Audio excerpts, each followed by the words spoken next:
Hello बच्चों, आपका स्वागत है साइंस जीवी चैनल पे।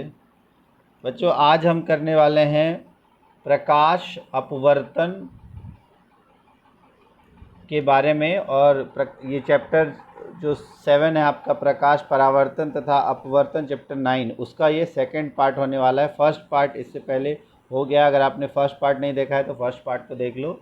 तो सबसे पहले स्टार्ट करते हैं प्रकाश का अपवर्तन। अब अपवर्तन क्या होता है दोस्तों?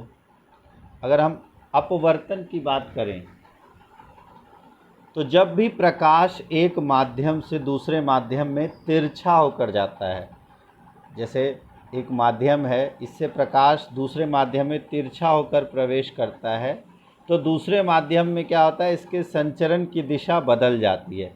अब ये दूसरे माध्यम में बिल्कुल ऐसे नहीं जाएगा, उसकी दिशा बदल जाती है। तो उसकी जो दिशा बदलती है वो किस हिसाब से बदलती है उसके बारे में हम पढ़ते हैं। तो ये प्रकाश इस तरफ ना जाके, अगर यह विरल से सघन में जा रहा है, विरल मतलब जहाँ पर वायु की गति अधिक है, और सघन मतलब जहाँ वायु की गति कम है। तो अगर विरल से सघन में जाता है तब इसकी जो है ये अभिलंब की ओर मुड़ जाता है। और अगर सघन से विरल में जाता, अगर हम इधर से देखें तो ये अभिलंब से दूर की ओर जाता है। इसके बारे में हम पढ़ेंगे, ठीक है। अब इसमें देखते हैं, तो अगर हम प्रकाश के अपवर्तन की परिभाषा देखें तो प्रकाश जब एक माध्यम से दूसरे माध्यम में तिरछा होकर जाता है तो दूसरे माध्यम में इसके संचरण की दिशा परिवर्तित हो जाती है, और इस घटना को प्रकाश का अपवर्तन कहते हैं। अब उदाहरण क्या है, जैसे अगर आप स्विमिंग पूल में देखो तो तल जो है वास्तविक तल से ऊपर की ओर उठा हुआ दिखाई देता है। पानी में अगर आप पेंसिल देखो डुबा के तो आपको थोड़ी टेढ़ा प्रतीत होता है पेंसिल के। कांच में अगर आप नींबू पड़ा है तो वास्तविक आकार से बड़ा दिखाई देता है। अगर कांच के गिलास में भरा हुआ पानी हो, उसमें नींबू हो, तो आपको बड़ा प्रतीत होता है। तो ये सब किसके कारण होता है? अपवर्तन के कारण। या कागज़ पर लिखे शब्द अगर ग्लास स्लैब से आप देखो तो उल्टे दिखते हुए प्रतीत होते हैं। अब अपवर्तन अगर हम ग्लास स्लैब से देखें, ग्लास स्लैब या कांच की स्लैब से, तो क्या होता है, इसमें आपको कुछ चीज़ें ध्यान रखनी है कि जो ग्लास स्लैब है वो क्या है, आपका सघन माध्यम है। ये एक सघन माध्यम है, और वायु जो है वो क्या है, एक विरल माध्यम है। ये एक विरल माध्यम है, और ये आपका एक सघन माध्यम है। ये एक सघन माध्यम है, ठीक है। तो अब इसमें अगर हम देखें तो अब ये एक आपका कांच का स्लैब है, और कांच का स्लैब, और ये वायु। तो जब भी प्रकाश वायु से, देख रहे हो, वायु से इसमें प्रवेश करती है तो ये इस कांच के स्लैब पे क्या है, अभिलंब। तो जब भी वायु से प्रवेश करती है तो क्योंकि ये सघन माध्यम है और ये विरल माध्यम है, तो विरल माध्यम से सघन माध्यम में जब भी जाता है तो ये अभिलंब की ओर मुड़ गया है। तो सीधा ऐसे जाना चाहिए था, लेकिन ये अभिलंब की ओर मुड़ गया है। इसी को कहा जाता है अपवर्तन। और फिर दोबारा अगर देखें, अब यहाँ सघन माध्यम है और फिर आगे विरल माध्यम है, तो सघन से विरल जब जाएगा तब ये अभिलंब से दूर चला जाता है। तो इसी को हम कहते हैं अपवर्तन। और वास्तविक स्थिति, अगर हम वास्तविक देखें, अगर इसमें कोई भी प्रकाश नहीं मुड़ता और मुड़ने के बाद, तो ये जो डिफरेंस है, इन दोनों के बीच में जो अंतर आया है, इस अंतर को हम कहते हैं पार्श्विक विस्थापन। क्या कहा जाता है? पार्श्विक विस्थापन। ये भी आप पढ़ेंगे। अब निर्गत किरण आपतित किरण के समानांतर, ये जो निर्गत किरण है, निर्गत मतलब बाहर निकलने वाली किरण, और आपतित किरण, ये दोनों समानांतर होती है, और इनके मध्य कुछ दूरी होती है। उस दूरी को हम पार्श्विक विस्थापन कहते हैं। और इसको प्रभावित करने वाले कारक क्या क्या हैं कि माध्यम कितना मोटा है, अपवर्तनांक क्या है, आगे हम पढ़ेंगे अपवर्तनांक क्या होता है, प्रकाश किरण का तरंग दैर्घ्य क्या है, और आपतन कोण, ये आपतन कोण कितना है, उन सब पे ये निर्भर करता है। अब अगर हम प्रकाश के अपवर्तन के दो नियम की बात करें, जिस जिस प्रकार प्रकाश परावर्तन के नियम थे, उसी प्रकार प्रकाश के अपवर्तन के भी नियम हैं। आइए वो देखते हैं। तो प्रकाश अपवर्तन में सबसे पहले जो हम बात करते हैं, आपतित किरण, अपवर्तित किरण, और दोनों माध्यम को पृथक करने वाले पृष्ठ के आपतन बिंदु पर अभिलंब, सभी एक तल में होता है। जिस प्रकार से हमने प्रकाश के परावर्तन में देखा था, उसी प्रकार से प्रकाश के अपवर्तन में ये जो किरण आ रही है इसको हम कहते हैं आपतित किरण। ये जो किरण अपवर्तित हो गई और ये जो अभिलंब है, ये तीनों एक ही, जो आपतित किरण, अपवर्तित किरण और दोनों माध्यम को पृथक करने वाले आपतन बिंदु पर अभिलंब, सभी एक ही तल में हैं। दूसरा है प्रकाश के किसी निश्चित तरंग एवं निश्चित माध्यमों के युग्म के आपतन कोण की ज्या, मतलब साइन, और अपवर्तन कोण का sine i by sine r, ये स्थिर होता है। ठीक है, sine i by sine r स्थिर होता है और इसको कहा जाता है स्नेल्स का अपवर्तन का नियम। Sine i by sine r को हम स्नेल का अपवर्तन का नियम भी कहते हैं। उसके बाद अगला है अपवर्तनांक। अपवर्तनांक क्या होता है कि माध्यमों में प्रकाश की चाल का अनुपात, की अगर माध्यम एक में प्रकाश, अगर कोई माध्यम 1 से 2 में आ रहा है, जैसे 1 से, अगर 1 ऊपर है और ये 2 नीचे है, तो 1 से 2 में कभी भी अगर आता है तो प्रकाश 1 में चाल और बटे में 2 में चाल। ये हमेशा ध्यान रखना है, जहाँ से आ रहा है और जिस माध्यम में आ रहा है, तो जहाँ से आ रहा है वो ऊपर, जिसमें जा रहा है वो नीचे। तो अपवर्तनांक होता है माध्यम 1 में प्रकाश की चाल और माध्यम 2 में प्रकाश की चाल, और इसको हम लिखते हैं,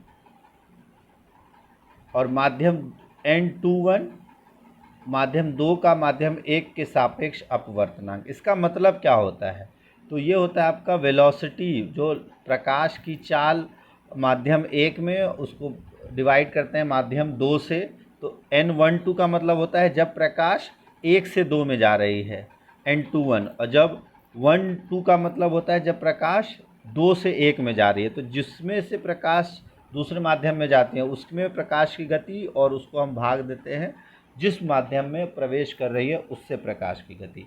अधिकतर जो हम लेते हैं, जैसे अगर हम किसी भी माध्यम का हमें निकालना हो, तो प्रकाश जो है वो कहाँ से आता है, सूर्य से आता है या निर्वात से आता है, तो हम लेते हैं निर्वात में उसकी गति और बटे में जो माध्यम में उसकी गति है, तो C/V। C होता है निर्वात में वायु की गति, प्रकाश की गति।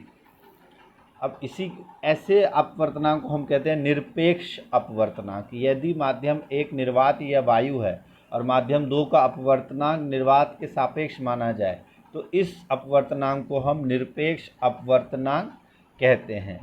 इसको हम C/V से रिप्रेजेंट करते हैं, और C की वैल्यू, तो प्रकाश की चाल जो है निर्वात में वो कितनी होती है, 3 × 10⁸ मीटर पर सेकेंड।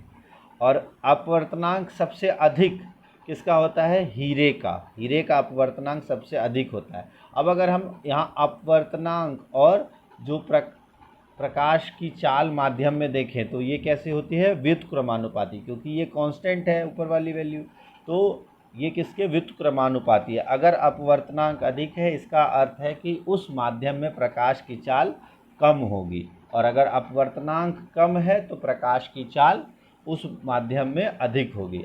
अपवर्तनांक की वैल्यू हमेशा 1 से ज़्यादा होती है, आपको ध्यान रखना है, हमेशा 1 से बढ़ेगी होगी। क्यों, क्योंकि 1 कब होगा, अगर हम C/C कर दें तभी 1 होगा, और वो पॉसिबल नहीं है, क्योंकि प्रकाश की चाल से अधिक चाल या उसके बराबर चाल किसी और, प्रकाश की जो निर्वात में चाल है उससे अधिक चाल किसी और माध्यम में नहीं हो सकती। इसीलिए अपवर्तनांक की जो वैल्यू है या इसका मान कभी भी 1 या 1 से कम नहीं हो सकता, हमेशा 1 से अधिक होता है। और जिसमें सबसे अधिक होता है अपवर्तनांक की वैल्यू वो है हीरा, और इसीलिए हीरे में प्रकाश की चाल सबसे कम होती है। कितने गुना, तो 2.4 गुना कम होती है।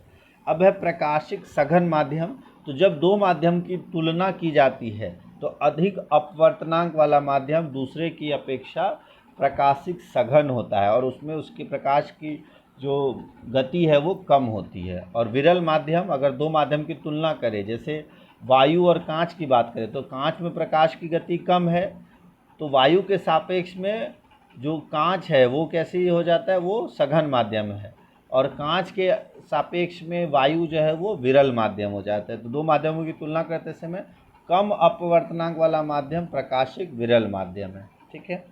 अब प्रकाश की किरण जब भी विरल से सघन में जाती है तो अभिलंब की ओर मुड़ जाती है, और जब भी सघन से विरल माध्यम की ओर जाती है तो ये अभिलंब से दूर जाती है। ठीक है। अच्छा, इसमें एक और केस आता है, आपको यहाँ ध्यान रखो, जब भी सघन से विरल में जाएगी, अब एक समय ऐसा आएगा, जैसे यहाँ से अभिलंब से दूर जा रही है, अब इसका एंगल अगर आप चेंज कर दो, जैसे ये तो अभिलंब है, मान लो इस एंगल को आप ऐसे कर दो, ठीक है, तो अब क्या होगा, ये और दूर जाएगी, और एक समय ऐसा आएगा जब जिस एंगल पे आके ये वापस इसमें सघन माध्यम में ही वापस आ जाएगी किरण, और इसी को हम कहते हैं इंटरनल रिफ्लेक्शन या आंतरिक परावर्तन। कि जब एक खास एंगल से अधिक एंगल पर, जब एक खास एंगल से अधिक एंगल पर सघन माध्यम में कोई प्रकाश आएगी, तो वो अपवर्तन होने के कारण क्या है, ये अब एक अधिक आएगा, जब यहाँ तक रहेगा, उसके बाद कोई भी एंगल आएगा तो ये इधर वापस मुड़ जाएगी, और इसी को हम कहते हैं आंतरिक परावर्तन। जो कि रेनबो या जब भी आपका इंद्रधनुष बनता है तो उसमें ये एक प्रक्रिया ज़रूर होती है। और हीरे में भी ये होता है, हीरे में आप देखते होंगे कट लगाए जाते हैं अलग अलग, वो इसीलिए लगाया जाता है ताकि जो प्रकाश प्रवेश करे वो अंदर ही परावर्तित होती रहे, और इसीलिए हीरा सबसे अधिक चमकता है। उसके बारे में भी आगे हम पढ़ेंगे, अभी थोड़ा बहुत आया तो आपको यहाँ समझा दिया। नेक्स्ट है गोलीय लेंस। तो जिस तरह से हमने गोलीय दर्पण पढ़ा था, तो एक गोले से निकाले गए लेंस जिसमें दो तल से घिरा हुआ पारदर्शी माध्यम जिसका एक या दोनों तल गोलीय हो, उसे गोलीय लेंस कहते हैं। इसमें दो तरह के लेंस आते हैं, उत्तल और अवतल। तो अवतल लेंस, उत्तल लेंस जो है वो किनारों की अक्षा बीच में से मोटा होता है, इसे अभिसारी लेंस भी कहते हैं। और अवतल लेंस बीच की अपेक्षा किनारों से मोटा होता है, यह बीच में मोटा होता है उत्तल, और किनारों में पतला होता है अवतल। किनारों में मोटा होता है, बीच में पतला होता है, इसे अपसारी लेंस भी कहते हैं। तो ये क्या करता है, प्रकाश को फैलाता है। अवतल लेंस प्रकाश को फैलाने का काम करता है, और उत्तल लेंस प्रकाश को इकट्ठा करने का काम करता है, इसलिए इसे अभिसारी और इसे अपसारी कहा जाता है। ठीक है, ये सब। अब इसमें अगर हम देखें बिंब से मुख्य अक्ष के समानांतर होने वाले प्रकाश, कि अगर कोई एक वस्तु है उससे समानांतर अगर कोई आ रही है तो ये फोकस, जहाँ से निकलेगी उसे हम फोकस कहते हैं। अवतल लेंस में प्रतीत होती है कि वो फोकस जाएगी, लेकिन एक्चुअल में वो अपसारित होके चली जाती है। तो इस तरह से जिस बिंब से मुख्य अक्ष के समानांतर होने वाली प्रकाश परावर्तन के पश्चात मुख्य फोकस से गुजरती है, और अवतल लेंस में मुख्य फोकस की ओर अपसरित होती, प्रतीत होती है। सिमिलरली मुख्य फोकस से अगर कोई लाइट प्रतीत होती हुई अवतल लेंस में जाती है तो वो समानांतर अपवर्तित हो जाती है। और यहाँ भी अपवर्तन होने के बाद ये अगर फोकस F1 से आएगी तो फोकस होने के बाद ये इधर से इसके समानांतर हो जाती है। अगर प्रकाशिक केंद्र, जिसे हम ऑप्टिकल सेंटर कहते हैं, इससे अगर जाएगी तो ये बिल्कुल, चाहे अवतल लेंस हो चाहे उत्तल लेंस हो, ये इसमें कोई परिवर्तन नहीं होगा। ठीक है। अब ये बिंब की स्थिति और प्रतिबिंब की स्थिति अगर देखें तो अनंत पर रखते हैं, ये हम उत्तल लेंस में देख रहे हैं। सबसे पहले अगर हम उत्तल लेंस की बात करें, उत्तल लेंस में अगर अनंत पर रखा जाए तो अत्यधिक छोटा बनता है, और कहाँ बनता है, F2 पे। 2F1 से परे रखते हैं तो F2 और 2F2 के बीच छोटा वास्तविक और उल्टा।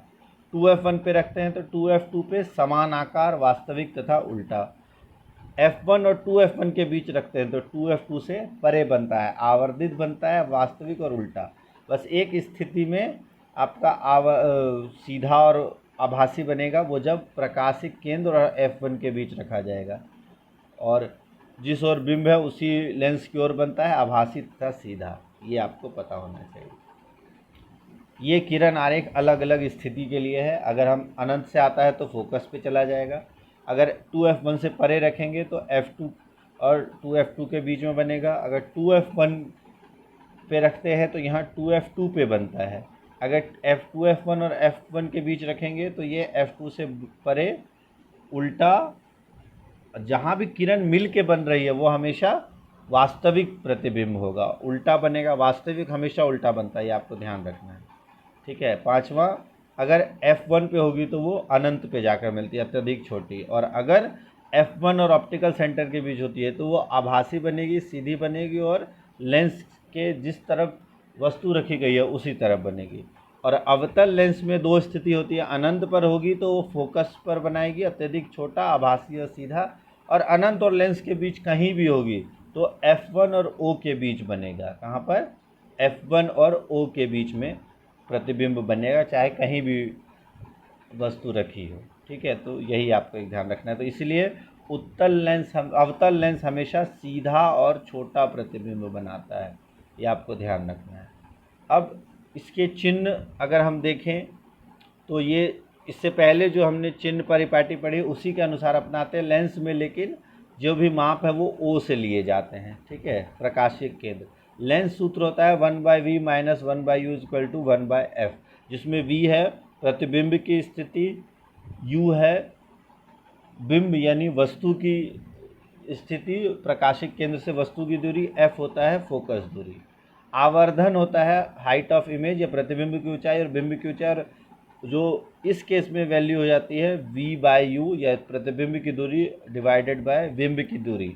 और ये आपको ध्यान रखना है L से होता है लॉस, लॉस का मतलब होता है घाटा, तो लेंस के केस में L से लॉस मतलब घाटा हो गया ना, तो लेंस के फॉर्मूला में घाटा आ जाएगा 1/v घाटा 1/u is equal to 1/f।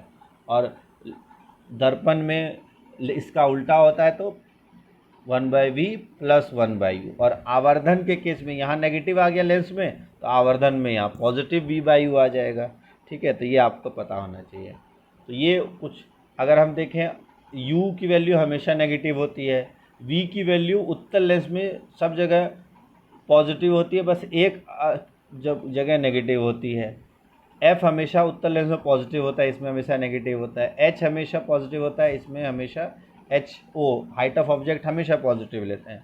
Height of image in सब में नेगेटिव है, बस एक स्थिति में पॉजिटिव रहती है जब O और F के बीच में रखा जाता है। मैग्नीफिकेशन दो स्थिति में पॉजिटिव रहती है।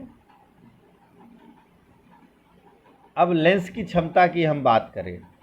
अच्छा, लेंस की क्षमता क्या होता है? प्रकाश किसी लेंस द्वारा अच्छा, इसमें एक चीज़ ध्यान रखना है, मैग्नीफिकेशन में पॉजिटिव का मतलब होता है सीधी इमेज, ठीक है, और नेगेटिव का मतलब होता है उल्टी इमेज। यहाँ उसकी वैल्यू से लेना देना नहीं है, पॉजिटिव और नेगेटिव उसके मान से मतलब नहीं है। पॉजिटिव नेगेटिव बताता है पॉजिटिव अगर सीधी इमेज है, सीधी प्रतिबिंब, अगर सीधा प्रतिबिंब बना है, और सीधा कैसा होता है? हमेशा आभासी होता है, तो आभासी प्रतिबिंब और सीधा प्रतिबिंब बना है तो प्लस रहता है मैग्नीफिकेशन या m आवर्धन। और अगर नेगेटिव है आवर्धन, इसका मतलब हमारी जो वस्तु का प्रतिबिंब है वो कैसा बना है? उल्टा और वास्तविक। ठीक है, अगर इसकी वैल्यू से कोई मतलब नहीं है, ये ध्यान रखना। मान अगर वह एक से ज़्यादा है तब प्रतिबिंब का आकार बिंब के आकार से, अगर एक से अधिक है तो प्रतिबिंब का आकार बिंब के आकार से अधिक है, अगर एक से कम है तो प्रतिबिंब का आकार बिंब के आकार से कम है, और अगर एक है तो दोनों का आकार समान है। ठीक है, प्लस और माइनस ये उसकी बताते हैं वो सीधा है या उल्टा है। अगला है लेंस की क्षमता। तो किसी लेंस द्वारा प्रकाशीय किरण को अभिसरण या अपसरण करने की मात्रा को उसकी क्षमता के रूप में व्यक्त किया जाता है। इसको फोकस दूरी का व्युत्क्रमानुपाती होता है। तो लेंस की क्षमता की अगर हम बात करें P = 1/f, और इसकी जो यूनिट है या मात्रक है वो होता है डायोप्टर। क्या होता है? डायोप्टर या D। एक डायोप्टर का मतलब होता है 1 मीटर इनवर्स। एक डायोप्टर मतलब उस लेंस की क्षमता जिसका फोकस 1 मीटर है। एक डायोप्टर उस लेंस की क्षमता है जिसकी फोकस दूरी 1 मीटर है। उत्तल लेंस की क्षमता धनात्मक होती है क्योंकि उसका फोकस भी धनात्मक होता है। अवतल लेंस की क्षमता ऋणात्मक होती है क्योंकि उसका फोकस ऋणात्मक होता है। और जब बहुत सारे लेंसों को जोड़ा जाता है तो उनके प्रतिबिंब को अधिक आवर्धित तथा सुस्पष्ट बनाने के लिए संयोजित किया जाता है। तो ऐसे में लेंस की कुल क्षमता उन सभी लेंस के क्षमता का योग होता है, अलजेब्रिक सम या बीजगणितीय योग होता है। ठीक है, तो ये था आपका चैप्टर, और इससे रिलेटेड क्वेश्चंस अब हम करते हैं। तो अब प्रकाश का अपवर्तन और इससे रिलेटेड क्वेश्चन हमने कर लिया। अब बाकी जो चैप्टर इस है नेक्स्ट, जिसमें हम प्रकाश के अपवर्तन की क्या क्या प्रक्रियाएं, जो हमारे नेचर में जो जो चीज़ें हो रही है हमारे आसपास, उसके बारे में हम पढ़ेंगे। अब इसमें देखते हैं, तो इस चैप्टर से न्यूमेरिकल ज़रूर आता है। अब पहले वस्तुनिष्ठ प्रश्न की बात कर लेते हैं।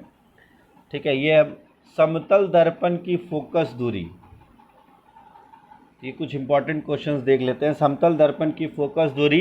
अब समतल दर्पण में आप देखते हुए अगर प्रकाश समानांतर आए तो समानांतर ही चली जाती है, तो उसकी फोकस दूरी क्या होती है, ऋणात्मक नहीं होती, अनंत नहीं होती, शून्य अनंत होती है, कहीं नहीं मिलती। ठीक है। उसके बाद है समतल दर्पण द्वारा बना प्रतिबिंब हमेशा कैसा होता है। समतल दर्पण में क्योंकि किरण कहीं नहीं मिलती तो हमेशा आभासी बनेगा, और आभासी हमेशा सीधा होता है, ये आप ध्यान रखना। हमेशा आभासी तथा सीधा बनता है समतल दर्पण। और समान आकार समान दूरी, ये भी आपको ध्यान रखना है। उसके बाद है एक अवतल दर्पण वास्तविक उल्टा समान आकार का प्रतिबिंब बनाता है। तो अवतल दर्पण में समान आकार कब बनता है, जब वस्तु कहाँ रखा गया हो, सी पर, या बिंब की स्थिति सी पर हो। एक लेंस की क्षमता -4 डायोप्टर है। तो -4 का मतलब है ये किस तरह का लेंस है, अवतल लेंस है, और -4 डायोप्टर। तो आपको पता है जो पावर है वो 1/f होता है, और पावर आपका 4 डायोप्टर है। फोकस क्या हो जाएगा, 1/p। तो 1/4 अगर आप रखोगे तो वैल्यू आ जाएगी 0.25। जब आप सेंटीमीटर में करोगे या तो आंसर आपका 0.25 मीटर आएगा, और 0.25 मीटर, परंतु यहाँ पर अगर आप देखो नेगेटिव आएगा, क्योंकि ये भी नेगेटिव है, तो -0.25 मीटर, और इसका सही आंसर हो जाएगा ऑप्शन नंबर ग। उसके बाद है एक अवतल दर्पण आभासी सीधा तथा आवर्धित। तो अवतल दर्पण एक ही कंडीशन में आभासी सीधा और आवर्धित बनाता है जब P और F के बीच में रखा जाए। ठीक है। और इसी का इस्तेमाल शेविंग मिरर या दाढ़ी बनाने का जो मिरर होता है, शेविंग मिरर, उसका इस्तेमाल करते हैं। डेंटिस्ट भी इसलिए इसका इस्तेमाल करते हैं। अगला है अधिक अपवर्तनांक वाली वस्तु। कंपैरिजन में अगर अधिक अपवर्तनांक होगा किसी का तो उसको हम क्या कहते हैं, प्रकाशिक सघन। ठीक है। उसके बाद किस प्रकाशिक परिघटना के कारण तारे टिमटिमाते हैं। तारे किसके कारण टिमटिमाते हैं, तो वायुमंडलीय अपवर्तन के कारण। ठीक है। अगला है उत्तल लेंस वास्तविक तथा बिंदु साइज का प्रतिबिंब फोकस पर बनाता है तो बिंब की स्थिति क्या होगी। अगर प्रतिबिंब फोकस पर बनता है तो बिंब कहाँ होगा, अनंत पर। लेंस की क्षमता का मात्रक क्या है, अभी हमने पढ़ा है डायोप्टर। यहाँ ध्यान रखना है ये कैपिटल M नहीं होता है। अगर स्मॉल m और -1 होता तो सही आंसर होता, लेकिन यहाँ कैपिटल M है तो कैपिटल M नहीं होता है इसका। मीटर इन्वर्स आप लिख सकते हो डायोप्टर को, मीटर इन्वर्स, लेकिन वो स्मॉल m होता है। ठीक है। मीटर इन्वर्स हम लिख सकते हैं उसको। उसके बाद है एक दर्पण की वक्रता त्रिज्या 200 सेंटीमीटर है, फोकस दूरी क्या होगी।